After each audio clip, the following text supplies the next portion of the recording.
If you enjoy this content, please like and comment to feed the algorithm god. If you'd like to support the channel, please consider becoming a patron on Patreon.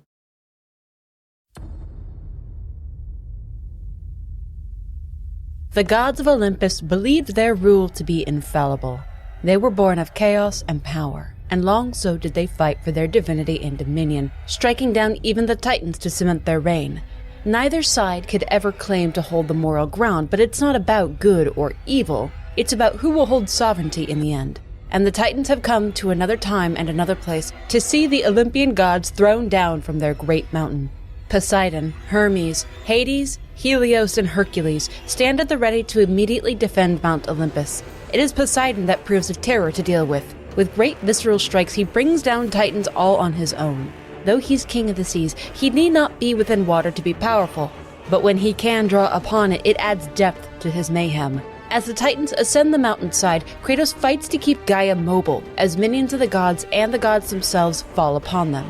But eventually he's thrown from the Titan, and Poseidon brings the grandmother of Zeus to a halt on the mountain. Gaia calls for aid, but rather than wait for Kratos to reach her, she pulls this servant of Poseidon out of her own chest and resumes her climb. When Kratos finally reaches her again a short distance up, Poseidon's creature resumes its punishment against her, cutting through her body and forcing Kratos to intervene against it. By the time he's dislodged it, Gaia can barely keep her grip on the mountain. The massive open wound on her chest leads directly to her heart, so large an injury that Kratos can literally walk freely through it. Once at the head of Gaia, Poseidon himself attacks Kratos and the Titan. He calls upon the oceans in all its power to protect and empower himself. Poseidon is second in power only to Zeus. He's obscenely strong and a true test of Kratos' own strength. But despite this, Poseidon will be the first of the Olympians to die in this war. With Gaia to aid him, Kratos is able to best the king of the seas, and he delivers a slow and agonizing death to his uncle.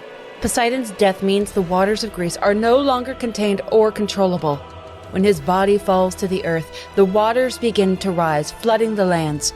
Countless will die because of this. Entire cities wiped out in an instant, the landscape completely reshaped.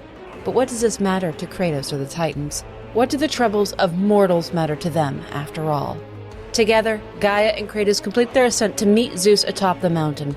It's no surprise that the father-son duo can't keep themselves from screaming at one another, but Zeus is on home turf and he's had time to recover since he and Kratos fought at the summit of sacrifice. He hits Gaia with one hell of a lightning strike, sending Kratos and his grandmother flying off the mountainside with broken limbs. Gaia is able to catch a ledge just barely, but with her injuries, she cannot hold on for long. Kratos is able to gain a hold on Gaia, but is unable himself to hold on as she thrashes around and rumbles to move back up the mountain. He demands that Gaia assist him. She saved him from death to kill Zeus. He is the most important factor at play, but Gaia admits she only saved him so that he could serve the Titans. She will not sacrifice her own safety in order to aid him. She willingly casts him aside as a simple pawn in the grander scheme. She latches onto the mountain and throws Kratos from her back with the force of her own motion. And he plummets, far, far below, down into the river Styx, into the underworld. As he swims its waters, the hateful dead latch onto him and drain him of his godly powers. When he draws himself out of the river, Kratos is severely weakened and barely able to walk. But Kratos has escaped the realm of Hades before. Time and time again, it's proven unable to contain him, and he resolves that this time will be no different. The underworld cannot keep him from reaching Zeus. His departed sister Athena sees this as a moment to reconnect with Kratos. Her sacrifice in saving Zeus allowed her to ascend to a higher state of being, though what that means is pretty vague. Kratos isn't really one to think these sorts of things through, though. What matters to him is Zeus's death. He doesn't even take a moment to consider what he's doing to mankind. He actually says that they can suffer. His vendetta is all that matters. Athena directs him towards the flames of Olympus as the means to kill Zeus, claiming that it is the source of his power, and to help him, she grants him the Blades of Exile, a very sudden shift in her attitude towards Zeus, but her motives are unclear as of yet. Kratos accepts the blades and her guidance to seek out the flame. As he pushes through Hades, Kratos gains some form of power and strength back, abilities that will help him in escaping the underworld. There are countless foes that will engage him on his path and try to stop him. This is a cruel and ugly place, and the forces of Olympus still yet haunt Kratos. Because he is so deep within the underworld, he encounters the judges. They determine where a spirit will go for eternity, be it paradise or torment. It is determined that Kratos' fate is cloaked in shadow, and what is certain is that he does not belong in the afterlife. So instead, the judges usher him to a nearby door that will carry him on to his proper path. Following their direction takes him to something odd, the statue of a girl that confuses him for her father, and he in turn mistakes her for his own daughter Calliope. But when they realize their mistakes, the girl says that she knows who he is. She was told that he would be arriving, but Hades interrupts their meeting, though he doesn't attack Kratos here. He promises instead that soon they will have their time together before leaving him to the gloom of his solitary path. As Kratos proceeds, his journey takes him deeper into the underworld, not out of it. He finds notes written by people from his own past. His mother laments her son's rage and his many sins. She wished to carry the punishments for his deeds because she blamed herself for his cruelty. He finds a message from a boat captain that carried him as a passenger long ago, a trip that resulted in the captain's death. He hated that Kratos used him, abandoned him, treated him like he was nothing. He was a human being, he was alive, and Kratos spat on that sanctity of life. Eventually, he finds himself within the pit of Tartarus, a terrible level of the underworld that once held captive the Titans after they lost their war against the Olympians. Within these depths, Kratos finds one of them, the one called Hephaestus. He's the very being that crafted Pandora's box using the flame of Olympus. When Zeus discovered that there was a key to the box in the shape of a young girl that Hephaestus tried to keep a secret, he was beaten and imprisoned here. Hephaestus is relaxed with Kratos. They sort of jab at one another with words, and it's very apparent that Hephaestus blames Kratos for his imprisonment, though truly it was Zeus and his own inability to maintain a secret that landed him here. Kratos asks him about the flame of Olympus, kind of a surprise to the Titan, and he tells the Spartan a little bit about it. All the Olympians know of the flame, but it's lethal to the touch for both god and man. He withholds that it has a key. He'll help Kratos, but not that much. If Kratos can find his way out of the underworld, then he can handle finding the flame. So helpful, Hephaestus, thank you. Going deeper into the realm of Hades, Kratos comes across another statue of that girl, this time impaled by the blade of Olympus. They have their back and forth. He takes the blade from the statue, and even with children, Kratos can't help but be angry and brooding. But the girl asks Kratos to free her, something he says that he can't help her with, before enemies descend upon their location and the two cease in conversation. The palace of Hades is not far away. When he enters, Hades himself welcomes Kratos and promises that this time he won't be leaving. As with seemingly everything related to the Olympians, the palace is a maze of puzzles that Kratos has to solve. It leads him to a very dark place once all is said and done, where Hades greets his nephew once again. Kratos has killed his brother Poseidon, attacked his home, killed his queen Persephone long ago. And now it's finally time to take revenge against Kratos to make him suffer as he has suffered. Zeus once took solace in assuring Kratos that once he was dead, Hades would personally see him tormented for all eternity. The god of the underworld could rival Poseidon in strength, but his hatred and violence is of a completely different sort. To have Kratos in his custody as a prisoner of his realm would be a sweet victory for the god of the underworld. The two tear and attack at one another in an arena surrounded by hellfire.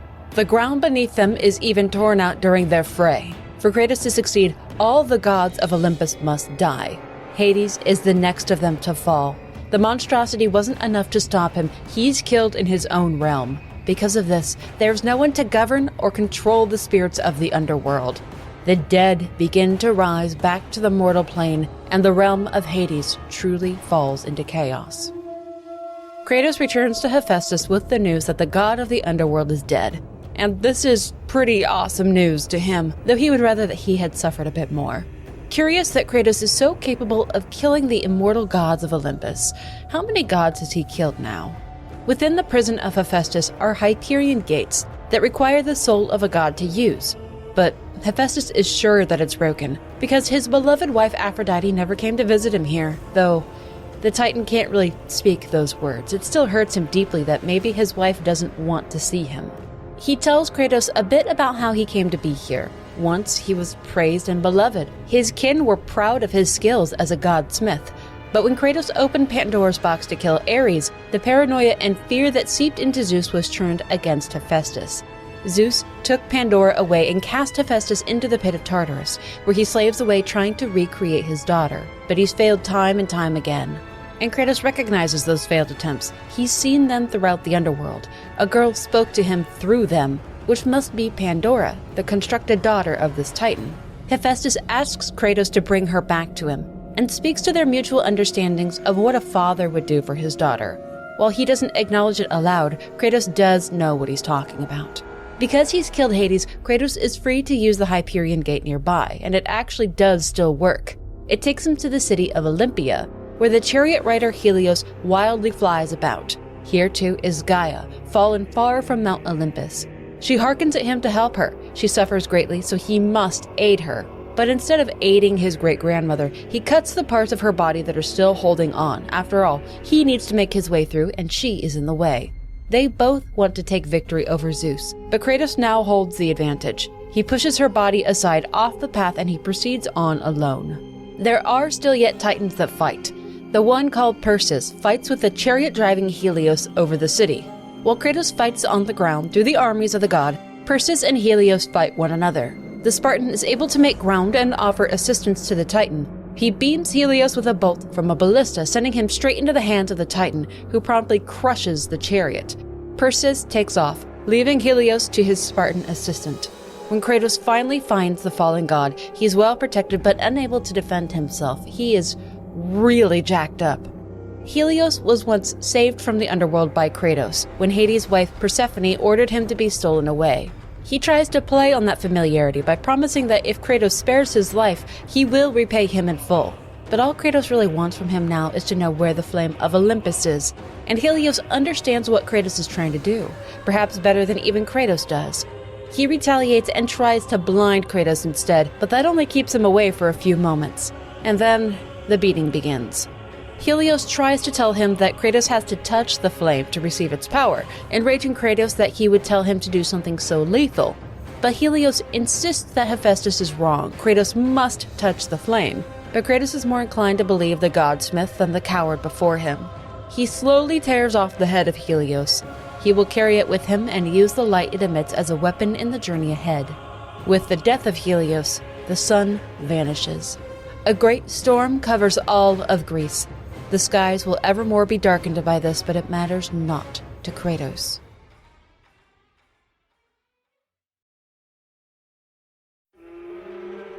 The ascent of Mount Olympus must begin anew.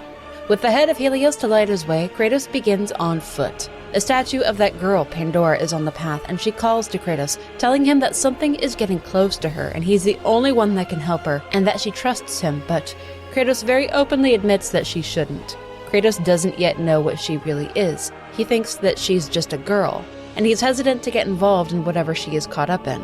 Using the wings of Icarus, Kratos flies up the chains of balance within the mountain, passing Perseus along the way, who throws a punch at him. So Kratos kills the lone Titan in retaliation.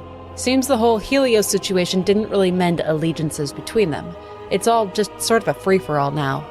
The flight up the chain is a long one, fraught with hazards, but in an open part of the mountain, Kratos enters a strange cavern full of pathways and boxes hanging from chains, with a bright glowing light at the center within a cage. It's a long sequence to complete, but Kratos stacks up and lines up boxes and platforms to ascend through the huge cavern. At the top of his box collection, the god Hermes is waiting, and he's perhaps the most insufferable of all the gods.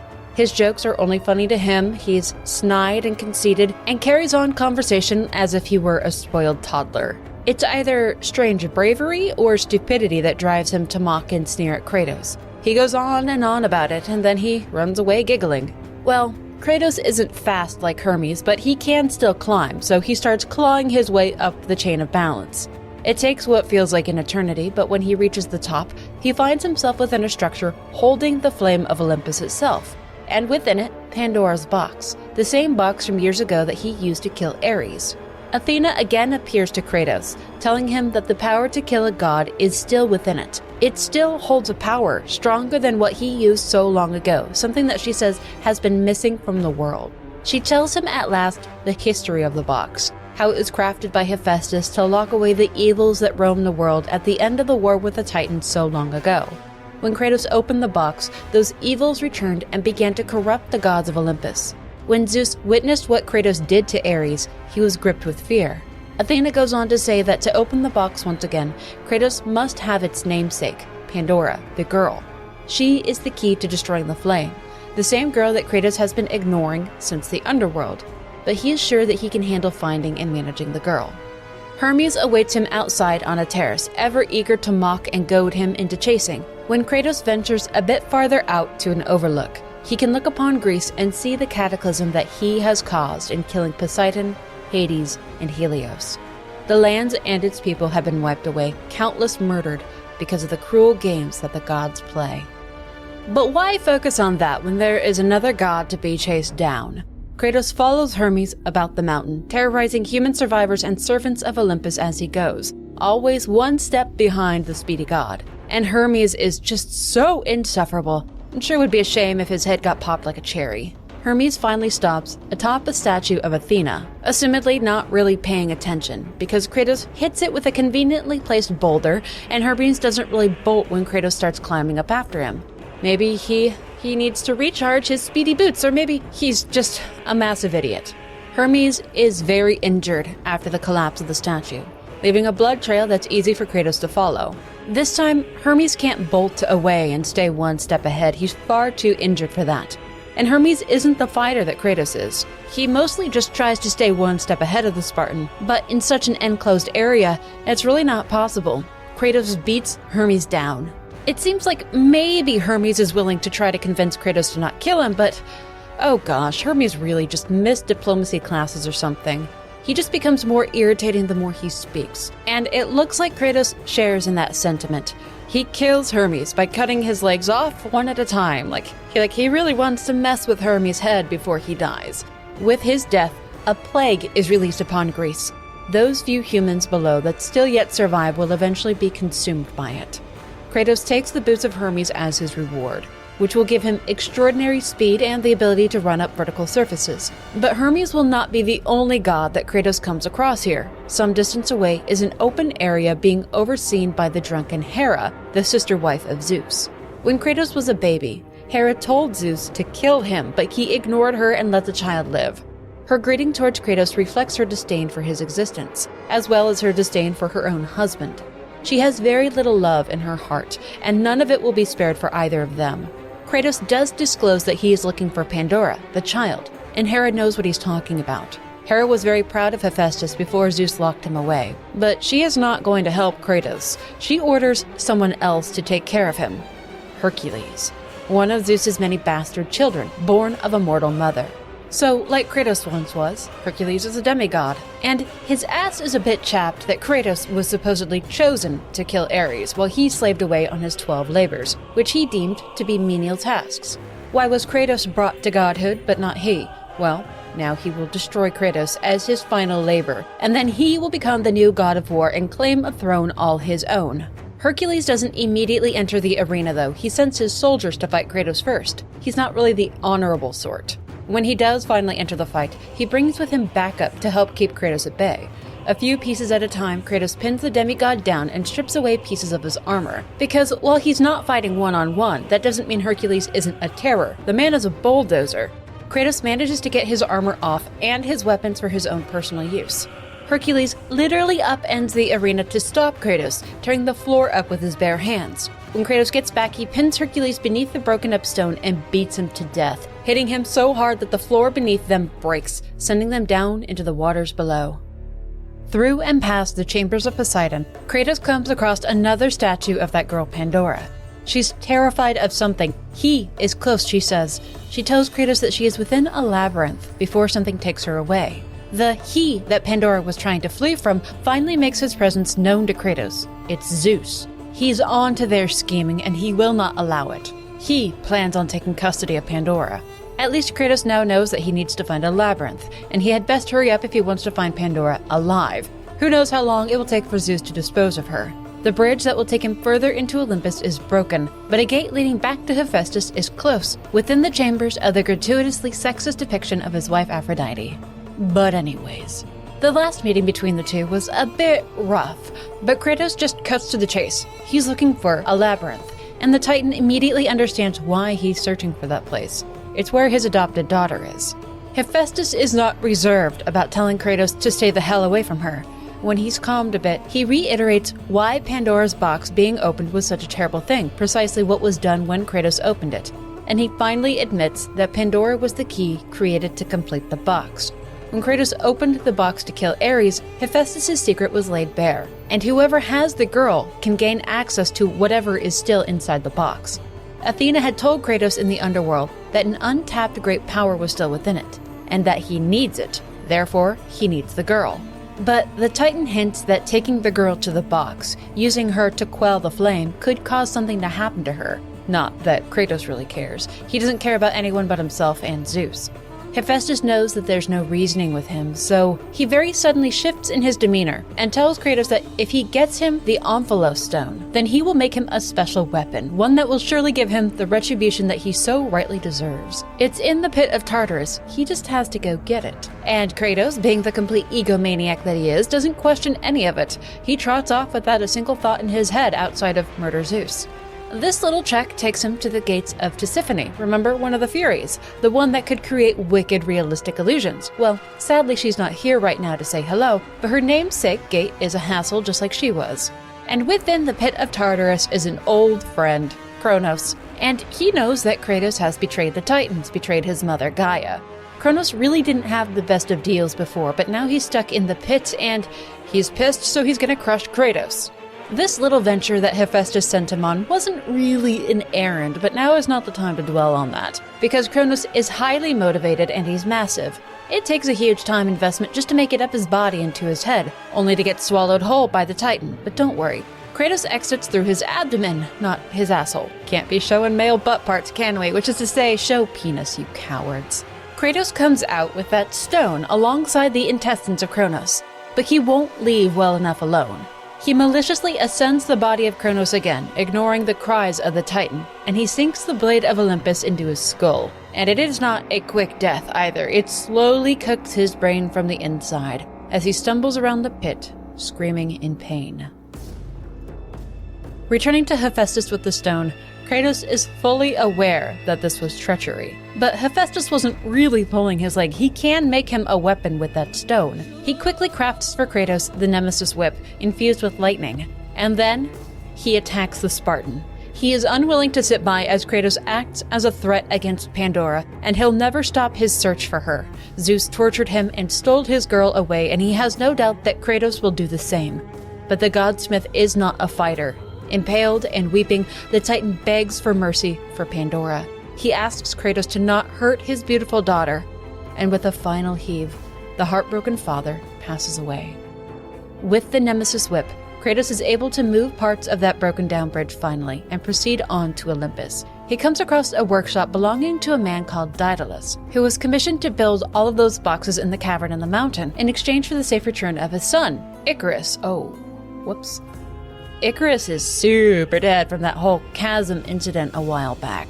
But through notes, Kratos discovers that the labyrinth was back down in that cavern. The chain that he ascended is a part of the mechanisms of the area, and Pandora herself is someplace within it. In a courtyard beyond the workshop, the queen of the gods, Hera, is drunk and struggling. She's lost her family, her kingdom is falling apart, her world is soon to end. And it's because Zeus wouldn't listen to her when she told him to kill Kratos when he was a baby. Even the flowers of Olympus wilt with the destruction of Greece, and it's truly because of Kratos. Everything is dying because of him. She has faith that he will be unable to proceed through the gardens, that he will be lost there forever, and she'll get to watch him die as an old man here. But with some deduction and the use of abilities he's gained along the way, eventually Kratos does conquer parts of her garden. And she greets him on the other side, drunkenly telling him that they are not done here. Despite her anger and hateful words, Kratos leaves her be until she calls the girl Pandora a foul name. Fueled on by disregard and his own anger, he returns to Hera and breaks her neck, as simple as that. Another god dead, another life snuffed out. Finally making it through takes him back to that cavern, which he knows properly now as the Labyrinth. Shining brightly in the middle is his unmistakable goal. Entering from a new angle shows Kratos something that he missed. The architect of the labyrinth himself, Daedalus, When he completed his grand labyrinth to hold Pandora, Zeus rewarded him by placing him in a trap and abandoning him. The half-crazed old man still cries for his lost son Icarus, hoping that he'll return to him still, completely unaware that his son is dead. The architect was trying to utilize the icy breath of the north wind, called the Boreas Ice Storm, as a key to unlock the secret of the labyrinth. It was taken by a massive scorpion creature that lurked about in the cavern. It has to be killed and the ice storm reclaimed in order to reach the center. With it, fan mechanisms around the boxes will spring to life and Kratos can use airflow to float to other boxes. When Kratos reaches where Daedalus is chained, the poor man confuses his silhouette with that of his son, and he explained to the Spartan how to use the Boreas Ice Storm to conquer the labyrinth. Kratos listens long enough to understand before stepping out and revealing to the old man that he is not Icarus, and then tells him that his son is dead, though he excludes the fact that it was Kratos that killed him. He leaves the architect to hang and eventually die within the trap. While Daedalus cries for him to stop, Kratos solves the labyrinth, bringing it together into one full complex.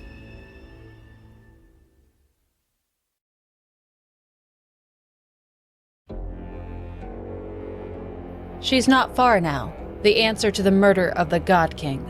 No surprise, the interior of the labyrinth is a hellhole of traps and puzzles. But this was also the job of the architect. Make the cavern difficult to figure out and make the interior a massive cube impossible to traverse. Zeus's treatment of the man was truly a betrayal. He did amazing work. It takes Kratos a long while to fight and solve his way through it. But when he does reach the cage at the center, the body of a girl lays within. She had been called neither living nor dead, but she looks very much like a young woman. Not at all like a bronze-cast statue or a key. Pandora immediately recognizes Kratos when she wakes up and blurts out that Zeus had told her that if she contacted him again, he'd do to the Spartan what he did to Hephaestus. Not many have shown such blatant disregard for Kratos' sour demeanor. The girl has no fear of him. He's probably not experienced something like this since he last saw his Calliope alive so long ago. The way out is just as dangerous as the way in, and the two had some missteps and mistakes as they go, a few of them almost lethal. But together they manage to make it through the labyrinth. Pandora is well aware of what awaits her ahead. She has seen many terrible things in her short life, and she regrets what happened to her father. She assures Kratos that he doesn't need to coddle her. She is prepared for what she knows she has to do. The two are able to bond a bit over how poorly the gods spoke of them, that they're both outcasts that were feared and hated. Kratos a bit more justifiably so, but Pandora, she never stood a chance in Olympus. The fear that seeped into the gods was turned against her as well. But while Kratos is brooding and difficult, Pandora chastises his indifference and tells him that the hope she has for the future is worth fighting for. Hope is what drives them, whether he's willing to acknowledge that or not. But he shows her the hanging corpse of the architect, arguing that this is what hope causes. Their spat ends there, but the two seem to be a bit more receptive to the ideas of the other. Atop the labyrinth, Pandora tells Kratos that her father once told her that this massive chain balances the power of everything in Olympus, so he needs to break it. He needs to free the labyrinth. The bottom of it is held tight by the judges of the underworld, so Kratos plunges back down into the realm of Hades. To gain access to the vulnerable parts of the chain, the hands of the great judges have to be removed from them. When he breaks the base, the weight and force of it snaps, breaking all three of the judges. The entirety of Greece has already fallen apart, but now there will be no one to usher the dead onto the afterlife. After the chain is broken, Pandora calls to Kratos, telling him that Zeus has returned and is trying to find her. He knows that she's free and he's hunting her. When he flies back to help the girl, he instead finds Athena there, comforting Pandora. And it may have been Athena herself that so frightened Pandora, but regardless, she's safe for now. Athena reminds Kratos of what he is trying to accomplish, and tells him to ready himself for what's to come before she departs. She herself is quite intent on seeing Zeus killed now.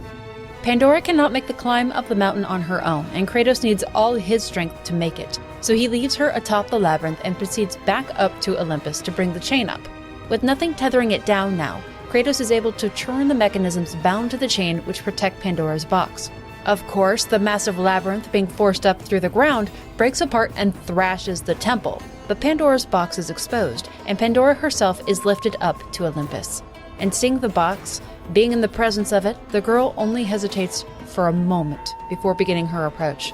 She so strongly believes in what is within that box that once her mind is calm, she starts to run for it. But Kratos is unwilling to let her go. it will mean that she ceases to exist, and the humanity of this girl that is neither alive nor dead has affected him. She must remind him of his own daughter, and he doesn't want to see another child die in front of him. But Pandora pulls and yells at him, eventually freeing herself, only to turn and run right into Zeus. He has plenty to say, to repeat, to regurgitate.